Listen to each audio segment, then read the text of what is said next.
Assalamualaikum warahmatullahi wabarakatuh. Selamat pagi anak-anak semuanya. Salam sehat untuk kita semua. Bagaimana kabarnya anak-anak? Semoga kalian semua selalu dalam keadaan sehat di tengah keluarga yang berbahagia.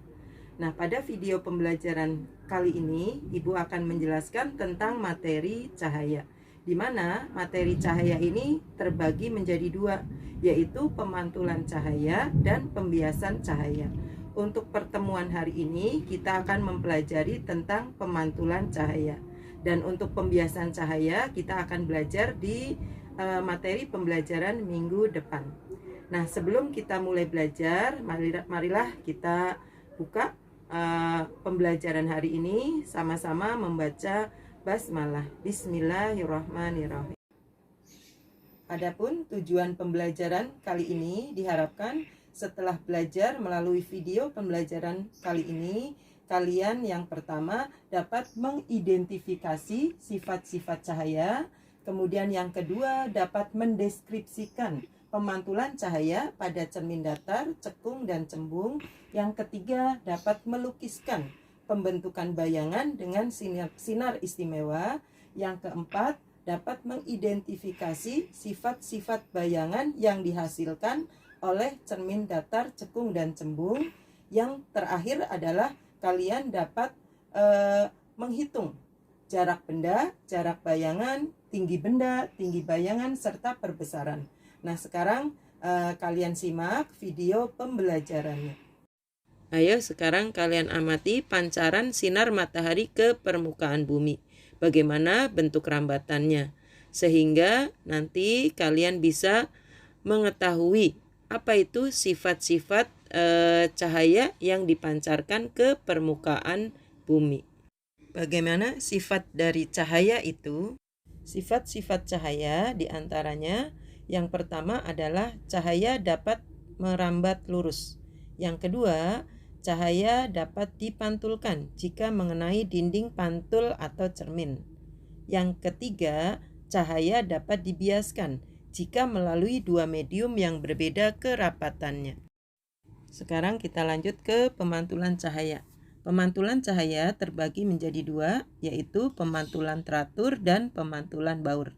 Pemantulan teratur terjadi jika cahaya mengenai permukaan benda yang datar atau licin. Nah, gambarnya yang ditunjukkan oleh tanda panah. Yang kedua adalah pemantulan baur atau difus. Terjadi jika cahaya mengenai permukaan benda yang tidak rata atau kasar. Nah, gambar pemantulan baur adalah yang ditunjukkan tanda panah. Sekarang kita masuk ke materi pemantulan pada cermin datar, di mana berlaku hukum pemantulan cahaya atau hukum Snellius.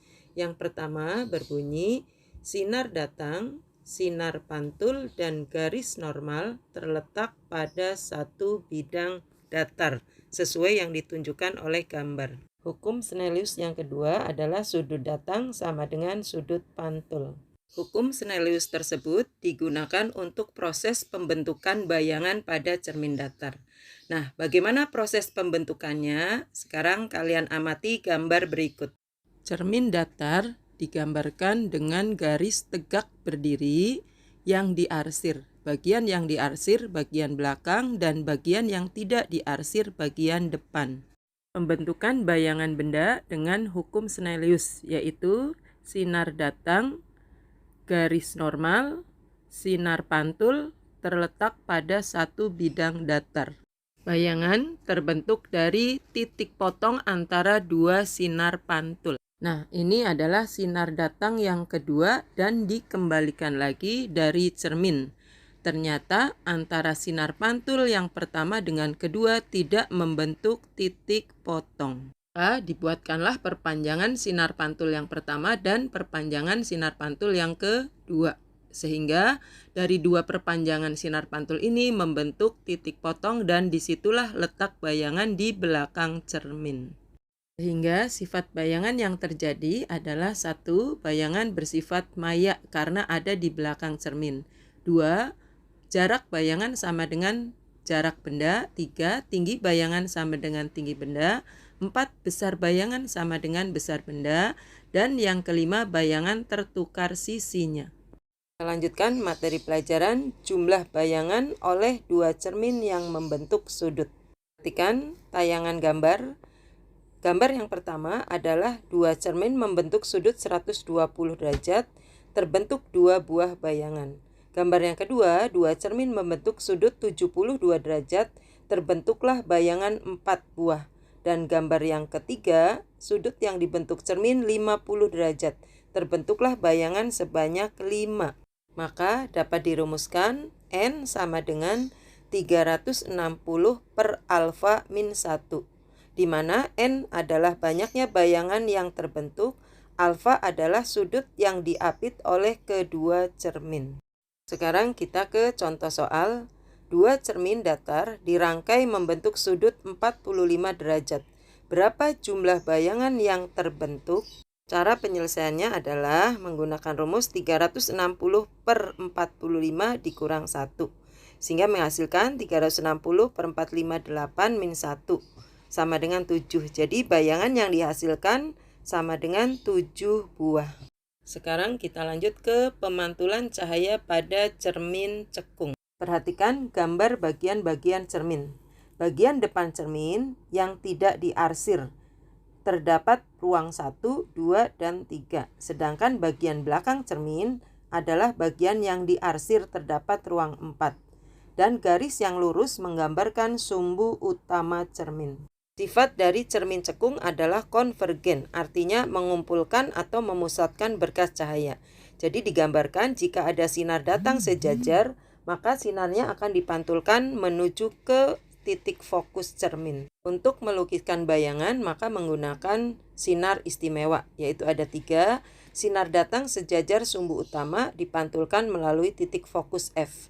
Yang kedua, sinar datang melalui titik fokus F dipantulkan sejajar sumbu utama. Yang ketiga, sinar datang melalui pusat kelengkungan M dipantulkan kembali melalui titik M juga, di mana bagian-bagiannya ada titik O, pusat optik cermin, titik M, pusat kelengkungan cermin, titik F, titik fokus atau titik api. Jarak antara OM disebut jari-jari kelengkungan dan jarak antara OF disebut jarak fokus. Pembentukan bayangan pada cermin cekung adalah sebagai berikut. Gambar yang pertama, jika benda di ruang 3, maka sifat bayangan nyata terbalik diperkecil. Gambar yang kedua, jika benda di ruang 2, maka bayangan bersifat nyata terbalik diperbesar. Kemudian gambar yang ketiga, jika benda di titik M, maka bayangan ada di titik M juga. Sifatnya nyata terbalik sama besar. Dan gambar yang terakhir, jika benda di ruang 1, maka bayangan akan ada di belakang cermin sehingga bersifat maya tegak diperbesar. Kemudian untuk menghitung jarak bayangan, tinggi bayangan, dan perbesaran, maka menggunakan rumus sebagai berikut. 1 per F sama dengan 1 per SO ditambah 1 per SI. R jari-jari sama dengan 2 kali fokus atau F-nya sama dengan setengah jari-jari. Nah, kemudian untuk menghitung perbesaran menggunakan SI per SO atau HI per HO. SO adalah jarak benda, SI jarak bayangan, F jarak fokus, R jarak jari-jari. M adalah perbesaran bayangan, HO tinggi benda, HI tinggi bayangan. Perlu diperhatikan, jarak fokus cermin cekung bernilai positif, jarak fokus cermin cembung bernilai negatif. Bayangan nyata jika SI bernilai positif dan bayangan maya jika SI bernilai negatif. Perhatikan contoh soal berikut. Sebuah benda berada 6 cm di depan cermin cekung yang fokusnya 8 cm. Berapa jarak, perbesaran, dan sifat bayangan? Untuk menjawab soal, kita tulis diketahui terlebih dahulu, yaitu SO sama dengan 6, F sama dengan 8 cm, yang ditanya SI, M, dan sifat bayangan. Maka jawabannya 1 per SI sama dengan rumusnya itu ya, kita masukkan angkanya. Sama dengan 1 per 6 dikurangi 1 per 8. Maka sama dengan kita samakan penyebutnya antara 6 dengan 8 ke angka 24. Sehingga dihasilkan 4 per 24 dikurangi 3 per 24. Maka sama dengan 1 per 24. Dan hasil akhirnya adalah dibalik. SI per 1 sama dengan 24 per 1. Maka hasilnya 24 cm. Dan M sama dengan SI per SO 24/8 sama dengan 3. Sehingga dihasilkan sifat bayangan nyata karena SI-nya positif, kemudian terbalik, dan yang ketiga diperbesar karena nilai M-nya lebih dari 1. Kita lanjutkan materi yang terakhir, yaitu pemantulan pada cermin cembung. Bagian cermin cembung yang harus kalian ketahui yaitu ada SU, sumbu utama, kemudian ada titik P, yaitu titik pusat kelengkungan cermin, ada titik F, titik fokus cermin, ada titik O, titik pusat optik, kemudian R, jari-jari cermin, dan F, jarak fokus. Kemudian antara OF itu disebut ruang 1, antara FP ruang 2, dan antara P sampai tak terhingga ruangan 3. Kemudian dari O sampai tak terhingga ke sebelah kiri disebut ruangan 4. Cermin cembung bersifat divergen, artinya menyebarkan berkas cahaya.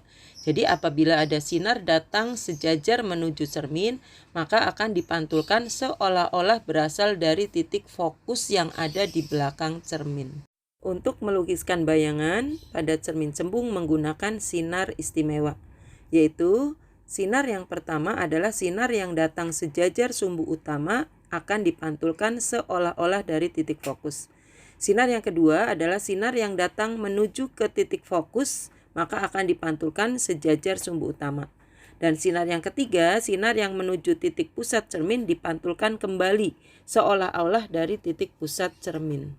Proses pembentukan bayangan pada cermin cembung menggunakan dua sinar istimewa. Sinar istimewa yang pertama yang berwarna orange, yaitu sinar datang sejajar sumbu utama akan dipantulkan seolah-olah dari titik fokus di belakang cermin. Kemudian sinar yang kedua yang berwarna biru, sinar yang menuju ke titik M akan dipantulkan seolah-olah dari titik M. Sehingga terbentuklah titik potong ada di belakang cermin. Maka disitulah terbentuk bayangan. Karena munculnya di belakang, maka bayangan bersifat maya, kemudian tegak dan diperkecil. Sekarang perhatikan contoh soal. Sebuah benda berada 10 cm di depan cermin cembung yang fokusnya berjarak 15 cm. Jika tinggi bayangan 2 cm, tentukanlah jarak bayangan, tinggi bayangan, dan sifat bayangan. Cara penyelesaiannya, pertama biasa ditulis diketahui SO, jarak benda 10 cm, jarak fokus 15 cm, tinggi benda 2 cm. Yang ditanyakan SI, HI, dan sifat bayangan. Rumus yang digunakan adalah 1 per SI sama dengan 1 per F min 1 per SO. Dan karena cermin cembung, maka 1 per F-nya menjadi negatif. Sehingga min 1 per 15 dikurangi 1 per 10. 15 dengan 10 disamakan ke angka 30, sehingga menjadi min 2 per 30 dikurangi 3 per 30. 1 per SI sama dengan min 5 per 30, SI sama dengan min 30 per 5, sehingga SI jarak bayangannya menjadi min 6 cm. Ya, kita cari HI atau tinggi bayangan dengan rumus SI per SO sama dengan HI per HO. Kita masukkan angkanya, SI 6 cm per SO 10 cm sama dengan HI per 2 cm. Sehingga HI bisa dihitung dengan mengalihkan antara 6 kali 2 dibagi 10. Sehingga hasilnya 12 per 10 sama dengan 1,2 cm. Di tinggi bayangan sama dengan 1,2 cm. Dan sifat yang dihasilkan adalah maya karena SI bernilai negatif, kemudian tegak dan diperkecil. Sekarang kita ke latihan soal, dan latihan soal ini merupakan tugas yang harus kamu kerjakan.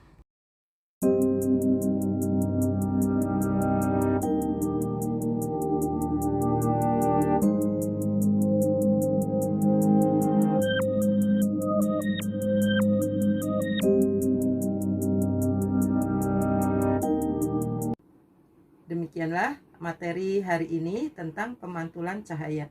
Semoga apa yang sudah Ibu jelaskan dapat kalian pahami dengan baik, sehingga kalian dapat mengerjakan tugas-tugas yang ada di dalam video tersebut. Nah, sebelum kita tutup, marilah kita sama-sama membaca hamdalah. Alhamdulillahirabbil alamin. Wassalamualaikum warahmatullahi wabarakatuh.